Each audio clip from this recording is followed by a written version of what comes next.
you mentioned the third quarter, and that's kind of the big thing to talk about in this series so far, because it seems like, is it the aim of Golden State to just try and destroy Boston in the third quarter, and hopefully that's enough to win?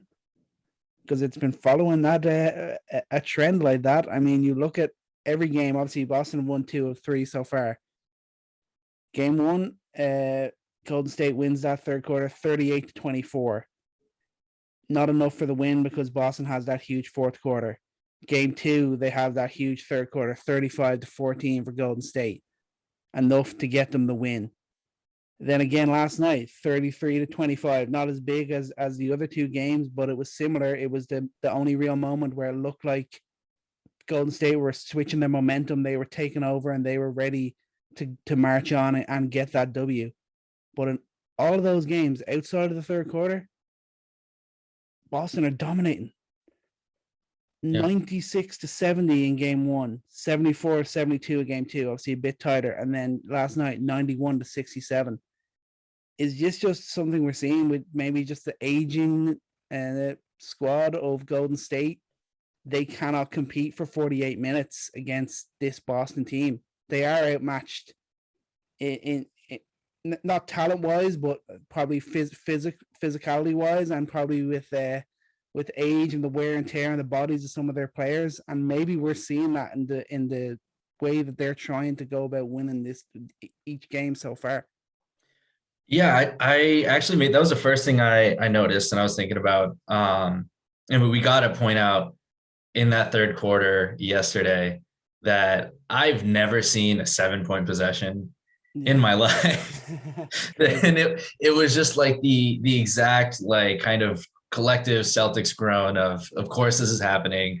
Did that tie the game, or did that send them up 1? That got them within two, and then they had another the next 3 basket was a Curry 3, and that was into the lead. Yeah. That was just ridiculous. And it was so just like that picturesque Warriors third quarter, and they've been doing it all year. And I think that it's a testament to 2 things. One is that they are able. I mean, this is a well-seasoned team, and Steve Kerr is a fantastic coach, and they have a lot of ways to get their offense going. And I think in third quarters they make adjustments that it's more than meets the eye, and it's for the casual fan, it's not easy to see. But the advantages that they can create in such short spurts. I'd honestly say that the opposite of that, though, is that Curry just goes supernova in these moments. And I think that this is what I want to talk about, though, because comparing third quarters and fourth quarters, Boston's won every fourth quarter throughout the series. Not in such a dramatic fashion that the Warriors have taken away the third quarters, but they really have, I think, locked in defensively.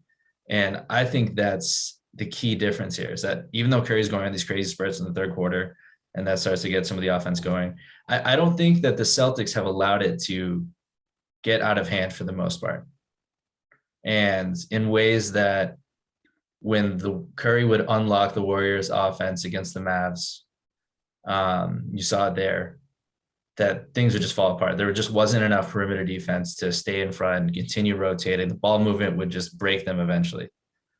But here's an interesting thing, and I think this ties into this third quarter, fourth quarter difference, is that I think the Celtics have stayed pretty consistent with how they've defended Curry, much to the chagrin of the commentators. Drop coverage, drop coverage, drop coverage. It just continuously is just mentioned and griped on. But I want to actually think about this differently. So I think this explains the third quarter, fourth quarter difference.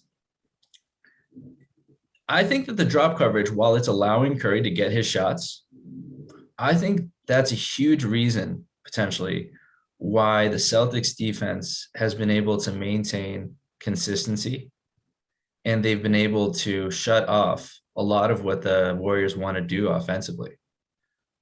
And in those fourth quarters, where you just can't squeeze that much more out of Curry, and I think they just add that much more intensity on ball on Curry. And by that time, no one else has been able to get going. They haven't been able to get that free-flowing offense. There hasn't been a lot of that And it's ironic that, they're still allowing Curry to score like crazy. And after that first game, you're like, oh, okay, maybe they can't stop him, because in that second half, they really put a number on him.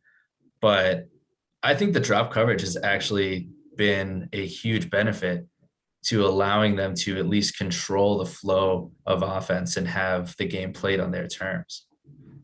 Yeah, yeah, and I think that like that's all you can do.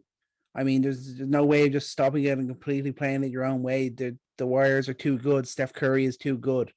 They're playing him in arguably one of the most efficient ways it's possible to play against him. He's gonna get his points. He's gonna do it.